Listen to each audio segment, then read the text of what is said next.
Bismillahirrahmanirrahim. Assalamualaikum warahmatullahi wabarakatuh. Kita berjumpa lagi di channel Jejak Profesor. Kali ini tamu kita adalah beliau Bapak Dr. Jafar Assagaf.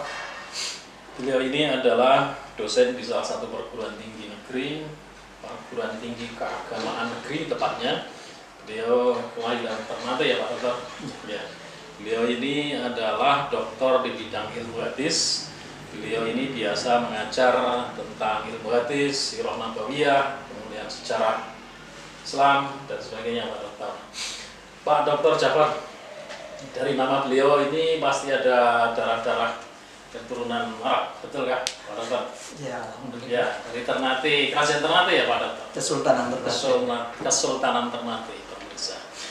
Pak Dokter, di kesempatan kita kali ini, setelah kita berbincang dengan beberapa pakar yang kemarin itu tentang Islam dan peradaban Nusantara, kemudian moderasi beragama, sekarang bersama Anda Pak Dokter, kita akan berbincang tentang jejak khilafah di Nusantara. Topik ini kan sekarang lagi trending dan kita di perguruan tinggi harusnya juga memberikan penjelasan tentang hal ini. Ya, untuk mencerahkan tentu saja harus didukung oleh dasar-dasar ilmiah, dasar-dasar empiris yang tepat. Nah, pertanyaan saya pertama, Dokter, sejauh manakah jejak khilafah di Nusantara ini bisa dilacak? Atau ada atau tidaknya? Kemudian kalau ada sejauh mana, kalau tidak itu maksudnya seperti apa? Silakan Pak Dokter. Oke, baik. Terima kasih. Assalamualaikum warahmatullahi wabarakatuh. Waalaikumsalam. Bapak Profesor Sujito yang saya banggakan. Kebetulan ini kawan sama-sama dulu ya Pak ya. Oke. Kita di Ya, sekretari. mudah-mudahan bisa ketular juga bisa menjadi profesor ya. Oke. Jadi kalau kita bicara tentang jejak khilafah, yang kemarin ada filmnya viral ya. Saya sebenarnya sudah secara khusus menulis berkaitan dengan kritikan saya kepada film tersebut, di mana di dalam film tersebut memang ketika saya simak, saya cermati, saya tonton, di sana kan saya menemukan beberapa hal yang perlu kita kritisi terkait dengan ungkapan-ungkapan sejarah. Secara umum sebenarnya sejarah yang diungkapkan di dalam jejak khilafah itu bisa kita katakan 99% benar. Secara umum benar. Namun yang menjadi kritikan di dalam film tersebut adalah bagaimana menghubungkan antara kejadian sejarah yang satu dengan kejadian sejarah yang lain. Ini yang penting untuk kita cermati dan kita lihat. Dan ini ternyata film ini memang sudah menjadi viral dan diskusi di berbagai grup, baik di WA group, di di YouTube dan seterusnya. Banyak orang bertanya-tanya tentang hal ini. Dari hasil simakan saya menonton film tersebut. Di sana saya menemukan ada beberapa kritikan. Yang paling penting itu ada 3 hal di sini ya. Nanti setelah itu mungkin ada rincian-rincian yang terkait dengan ketiga hal ini tersebut. Yang pertama, di dalam film Jejak Khilafah itu disebutkan di situ sebuah hadis. Ya, hadis itu semua orang tahu, terutama Muslim Indonesia yang menganut Ahlus Sunnah wal Jamaah pasti tahu hadis itu. Hadis itu riwayat Abu Daud, wafat 275 Hijriah, dari sahabat Irbad bin Sariyah As-Sulami, wafat tahun 75 Hijriah sekitar itu. Hadis ini berkaitan dengan Khulafa ar-Rasyidin. Di sana Nabi ungkapkan bahwa setelah Nabi meninggal maka akan muncul Khulafa ar-Rasyidin. Khulafa ar-Rasyidin situ disebutkan ada cirinya al-Mahdiyina ar-Rasyidina, yaitu mereka yang memberi petunjuk ya, memberi petunjuk, kemudian mereka itu yang mendapatkan petunjuk dari Allah Subhanahu wa taala. Kata Nabi, kalian berpegang dengan mereka ini, para Khulafa ar-Rasyidin ini. Nah, di dalam film ini seolah-olah, yang ini yang saya kritik, seolah-olah hadis ini digunakan untuk semua pemerintahan pasca Khulafa ar-Rasyidin. Nah, ini yang kurang kurang tepat, ya kurang pas. Karena begini, kalau kita bicara tentang ciri daripada Khulafaur Rasyidin, pertama dari aspek pemilihan Khulafaur Rasyidin itu sudah bisa kita sebut atau di dalam istilah Al-Quran melalui syura. Syura itu melalui musyawarah. Kita lihat pemilihan Sayyidina Abu Bakar As-Siddiq itu melalui musyawarah, walaupun polemik di Saqifa Bani Sa'idah setelah Rasulullah wafat pada tahun 11 Hijriah, itu polemik, tetapi kemudian Abu Bakar terpilih. Terlepas dari polemik itu ya, Abu Bakar terpilih.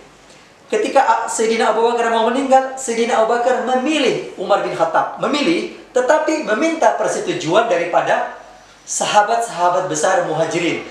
Jadi sahabat-sahabat besar Muhajirin ini bisa dikatakan adalah mungkin dalam istilah ahli fikih siasa disebut dengan ahlil halli wal aqdi, yaitu MPR DPR-nya sahabat. Jadi Khalifah Abu Bakar meminta persetujuan dari sahabat-sahabat utama, sahabat-sahabat besar untuk mengangkat Umar bin Khattab. Ketika Umar bin Khattab meninggal, muncullah Utsman bin Affan dengan tim formatur yang dibentuk oleh Umar, 6 orang, kemudian dipilih. Setelah terpilih 2 orang, yaitu Ali dan Utsman, kemudian dibaiat di depan kaum muslimin di Masjid Madinah dengan beberapa pertanyaan yang diajukan oleh Abdurrahman bin Auf pada waktu itu. Setelah itu kemudian Abdurrahman bin Auf memutuskan Utsman lah yang terpilih setelah mendengar jawaban-jawaban dari kedua belah pihak. Ini bisa kita sebut dengan sistem syura, walaupun sistem syuranya berbeda-beda di antara ketiga khalifah ini. Begitu juga dengan Khalifah Ali. Ketika meninggal Utsman bin Affan karena dibunuh, ya, pada tahun 35 Hijriah, Ali dipilih. Dipilih oleh hampir semua orang-orang yang berada di Madinah pada waktu itu. Yang notabene mereka juga dulu memilih Abu Bakar dan Umar. Nah, disinilah yang kita lihat. Inilah yang disebut dengan khalifah. Ya, pengganti para nabi.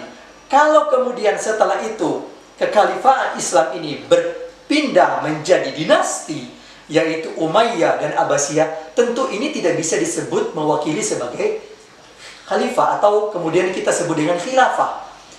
Pertama, pemilihan dinasti itu berdasarkan turun-temurun. Dan ingat,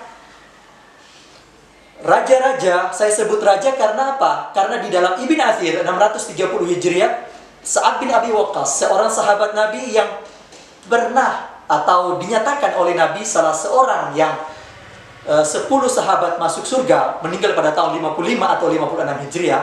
Saat waktu bertemu dengan Muawiyah, dia mengatakan, engkau adalah raja. Dia mengatakan begitu. Dia tidak mengatakan engkau adalah khalifah, tetap engkau adalah raja. Ya. Jadi Sa'ad bin Abi Waqqas melihat bahwa cara Muawiyah memimpin, apalagi setelah itu Muawiyah memberikan kekhalifahan ini kepada anaknya Yazid, yang Yazid itu kata Az-Zahabi 748 Hijriah di dalam Siyar A'lamin Nubala, bahwa Yazid ini orang yang memang bisa disebut orang yang fasik. Ya, orang yang fasik. Dengan demikian maka ini kalau kita sebut dengan khilafah tentu tidak bisa. Ini kalau dari aspek rinciannya kita lihat. Berikutnya, tentu yang Rasulullah maksud dengan kekhalifahan yang diberi petunjuk, tentu kekhalifahan yang sama dengan apa yang dipraktikkan oleh kanjeng Nabi. Setelah Bani Umayyah, kemudian Bani Abbasiyah muncul. Perlu diingat, ketika Bani Abbasiyah muncul pada waktu itu juga ada Umayyah di Andalusia. Jadi, ada Umayyah di Andalusia, ada juga Abbasiyah di timur.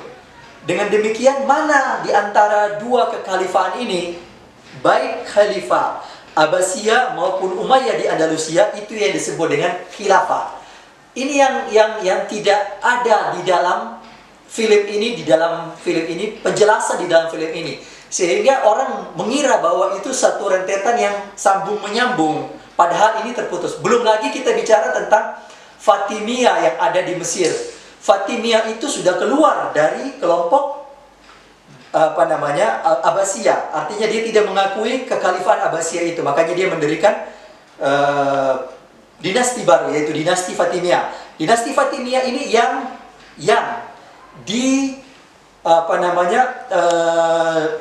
yang mendirikan universitas tertua di dunia, yaitu Al-Azhar. Ini dinasti Fatimiyah. Setelah dinasti Fatimiyah ada juga Ayyubiyah. Kalau Ayyubiyah memang masih berakar dengan Bani Abbasiyah. Meski pada waktu itu Bani Abbasiyah sudah bisa dikatakan tidak lagi kuat, karena Ayyubiyah itu berdiri sekitar 1170 sekian ya, dan Abbasiyah runtuh pada 1258 Masehi. Dengan demikian maka mana pertanyaan dari film itu, mana kekhalifaan yang dimaksud dengan khilafah yang didengung-dengungkan oleh kelompok Hizbut Tahrir ini? Ini yang perlu kita cermati. Ini perlu kita cermati. Baik, Pak. Oke. Itu tadi. Itu yang pertama. Oke. Silakan dilanjutkan. Nanti setelah ini pertanyaan saya yang kedua adalah kita transfer diskusi kita ke kerajaan-kerajaan di Nusantara. Baik. Ya. Tadi dasar-dasar tentang khalifah yang ada di negara asalnya sudah dibahas demikian detail oleh Pak Dokter. Sekarang pertanyaan saya adalah di Nusantara banyak sekali zaman dulu kerajaan-kerajaan Islam. Kemudian dari kerajaan-kerajaan Islam itu, adakah yang merupakan representasi dari kekhalifahan dari Turki Utsmani? Karena di film itu kan Turki Utsmaniyah. Kemudian ada juga bukan kepercayaan ya, data-data bahwa pada saat perang Diponegoro, Pangeran Diponegoro itu baik penampilannya, kemudian ada beberapa visi misinya itu juga menginginkan adanya kekhalifahan di Indonesia. Sampai sejauh mana ini dianggap sebagai jejak khilafah di Nusantara, Pak Dokter? Baik. Saya ingin katakan begini, bahwa secara umum kalau hubungan antara kerajaan dengan kerajaan ya pada masa itu mungkin lumrah terjadi. Lumrah terjadi. Tetapi yang saya ingin tekankan di sini, apakah kesultanan-kesultanan Islam yang ada di wilayah Nusantara dari Aceh, Samudra Pasai, Demak, kemudian Ternate, Kesultanan Ternate, Maluku Utara, apakah itu berada di bawah teritorial Turki Utsmani ataukah tidak? Ini yang penting. Di dalam film Jejak Khilafah, di sana saya melihat semacam ada penggeringan opini publik. Ya, monggo, ada yang mau mendengar ini, kita bisa diskusi terbuka. Ya, saya siap untuk diskusi terbuka. Ya, diskusi terbuka. Dan memang saya berharap ini, kemarin saya sudah katakan di WA Group mungkin ya, bahwa jika film ini dibahas, saya ingin hadir untuk membahas ini dari aspek sejarahnya. Pak Dokter, sebetulnya yang dimaksud dengan apa ya, tanda-tanda bahwa negara di Nusantara ini, salah satu kesultanan atau kerajaan di Nusantara ini merupakan representasi dari kekhalifahan itu bentuk tandanya seperti apa? Ya. Kalau katakanlah misalnya bahkan di kerajaan di tetangga kita ini, di Keraton Jogja, itu gelar sultannya itu memang mengandung kata-kata khalifatul, apa ini? Seperti kesultanan yang ada di Turki, kira-kira begitu ya. Oke. Yang perlu kita pahami pertama, saya ingin mengkaji sedikit dulu berkaitan dengan film Jejak Khilafah itu. Di dalam film Jejak Khilafah ada ungkapan begini, bahwa Pasai itu berkiblat ke Abbasiyah pada waktu itu. Ya, kira-kira begitu. Ya, berkiblat ke Abbasiyah. Padahal kalau kita lihat Pasai itu berdiri pada tahun 1267 Masehi. Dan Baghdad sudah runtuh pada waktu itu, 11 tahun sebelumnya, karena Baghdad runtuh pada tahun 1258. Ini yang perlu kita lihat dulu. Yang berikutnya, kalau kita sebut bahwa ada jejak khilafah dalam pengertian ada hubungan antara kesultanan, kerajaan-kerajaan, ya, itu mungkin ada hubungan, tapi hubungan keimanan. Karena rasa keimanan itu mungkin jadi persaudaraan sesama muslim, maka Turki itu membantu. Nah, di sini yang perlu saya tekankan bahwa Turki itu kan berdiri pada tahun 1299 Masehi, berarti di penghujung abad 13. 1453 Masehi, Turki itu baru mulai melakukan penaklukan, dan itu rata-rata masih di sekitar Turki, sekitar Eropa Timur. Ya, dia belum sampai ke sini. Nanti pada setelah Muhammad Al-Fatih membuka Turki tahun 1453, nah puncaknya konon pada masa Sultan Sulaiman Al-Kanuni itu 1500. Nah, tentu 1500 ini sudah ada hubungan dengan kesultanan yang ada di Indonesia. Tetapi perlu diingat, Islamnya Indonesia bukan pada tahun 1500. Dengan demikian, maka Islam di Indonesia jauh sebelum Turki Utsmani menjadi kuat. Ini penting. Ya. Kemarin saya ada jelaskan juga di WA bahwa mengirakan bahwa Maulana Malik Ibrahim meninggal pada tahun 1419 Masehi itu merupakan seolah-olah utusan dari Turki. Ini sebenarnya kekeliruan besar. Karena Maulana Malik Ibrahim orang semua sudah tahu bahwa beliau berasal dari Yaman, ya, yaitu dari Abdul Malik Azmat Khan dari Hadramaut menuju ke India dan meninggal di India pada tahun sekitar 653 Hijriah atau sekitar 1255 atau 54 Masehi. Maulana Malik Ibrahim adalah turunan daripada sang Abdul Malik ini. Dan dia tiba di Indonesia tentu sebelum Turki jaya, bahkan sebelum Turki melakukan penaklukan. Ini yang perlu kita lihat. Kalau setelah pada abad ke-14, yaitu abad 15, setelah abad ke-14 atau memasuki abad 15, nah di sini berarti ada hubungan karena Turki itu sudah menjadi kuat pada waktu itu. Tetapi hubungan ini jelas bukan hubungan teritorial, Karena saya bisa katakan, misalnya saya contohkan waktu saya diskusi di grup WA itu, Kesultanan Ternate yang berdiri pada tahun 1257 Masehi, ya, itu raja pertama disebut dengan Bab Masyhur Malamo atau bisa disebut dengan Siko. Ya, awal namanya seperti itu. Walaupun sultan yang pertama yang Islam bersama rakyatnya itu pada masa Zainal Abidin Shah pada tahun 1480 sampai 1500. Sultan Zainal Abidin Shah ini, beliau inilah yang kemudian sultan yang pertama yang bergelar sultan. Ini tentu dengan pengaruh Turki, tetapi tidak ada kedudukan teritorial. Kenapa? Karena sultan-sultan yang di Ternate itu mereka adalah turunan dari Persia pada waktu itu. Makanya di belakang itu ada nama Shah. Zainal Abidin Shah, A'yan Shah, dan seterusnya. Jabir Shah, Utsman Shah, dan seterusnya. Jadi ada pengaruh Turki kepada kesultanan-kesultanan di Indonesia. Ada juga pengaruh Persia. Tetapi semua ini tidak menunjukkan ketundukan teritorial. Ini. Jadi kesimpulannya Pak Dokter, jejak khilafah di Nusantara itu adalah hubungan persaudaraan, hubungan sesama Muslim, bukan berarti itu hubungan subordinasi di bawah pemerintahan. Di bawah pemerintah, tidak. Saya tidak menemukan itu karena memang fakta-fakta sejarah tidak menunjukkan ke arah situ. Menunjukkan ke arah situ. Terima kasih banyak Pak Dokter. Di session pertama ini pemirsa kita akhiri, nanti kita sambung di session berikutnya. Terima kasih Pak Dokter Jamalan Sekap. Kita sambung di sesi berikutnya. Assalamualaikum warahmatullahi wabarakatuh. Waalaikumsalam warahmatullahi wabarakatuh.